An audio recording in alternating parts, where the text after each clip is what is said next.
Hi everybody, I hope you're having a great day. In this video, I'm going to be covering Plastic Man, who happens to be the members pick of the month. He made his very first appearance in Police Comics, issue number 1, that was released in August of 1941.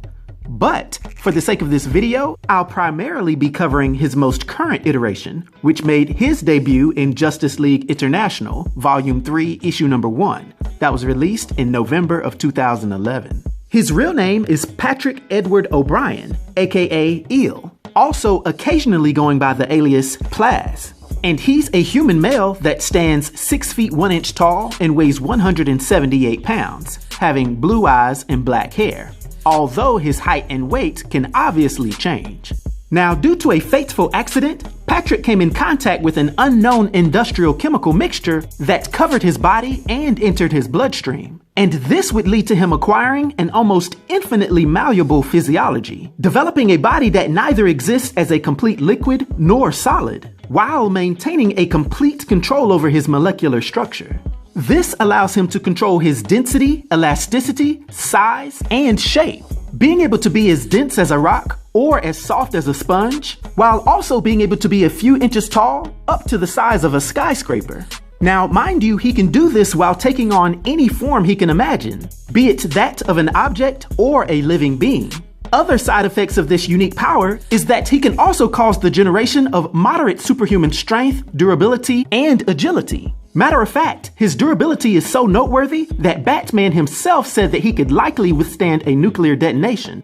Now, this would come with a cost though, because Plastic Man's body can be dispersed, but he would ultimately survive and be able to regenerate a certain degree of damaged tissues, as long as a majority of his body mass was brought back together. This was actually tested on one occasion where he survived for 3,000 years on the bottom of the ocean after being frozen and his shattered pieces being dispersed. Which also hints at the fact that Plastic Man is very likely immortal, with him appearing not to age past the point that he gained his powers. And one more power that Plastic Man has, other than being the occasional comic relief, is that once he merged with one of Disposable Man's clones, he developed the ability to self-duplicate, being able to reabsorb any of these copies at any point. Now, although you may know that the original Plastic Man, quite early in his thieving career, turned over a new leaf and would quite often team up with the police and the FBI, the most current Plastic Man would remain unrepentant for a little longer. Patrick, aka Eel, really enjoying being a low-level mobster in Chicago. But after it seemed as if the Justice League had been taken down by the crime syndicate of Earth 3, Patrick's boss began to fear that the crime syndicate's rule would mean the end of every low-level criminal that wasn't superpowered. He would call for a meeting with other big-time mob bosses in the area, discussing an elaborate plan to bribe Ultraman to be on their side. But while Patrick was waiting outside, guarding the meeting, Owlman would burst in on the scene, declaring that he wasn't a fan of organized crime and he would take down most everybody there. And it would seem as if Patrick was one of these unfortunate souls, having been thrown into a barrel of unknown chemicals that seemed to melt him into a pile of goo. But we would discover that these chemicals didn't kill him, and that instead they gave him his amazing malleability. Having come so close to death and seeing the error of his ways, Patrick then decided to turn over a new leaf and become the superhero known as Plastic Man.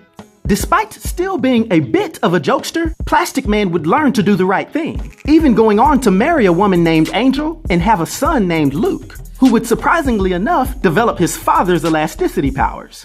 And despite giving a helping hand in many different engagements, Plastic Man would really shine during the Dark Nth Metal series, with Batman and Mr. Terrific discovering that his body reacts very curiously to the Nth Metal, and they kept him hidden away for several years for his own protection while he was in an egg-like form.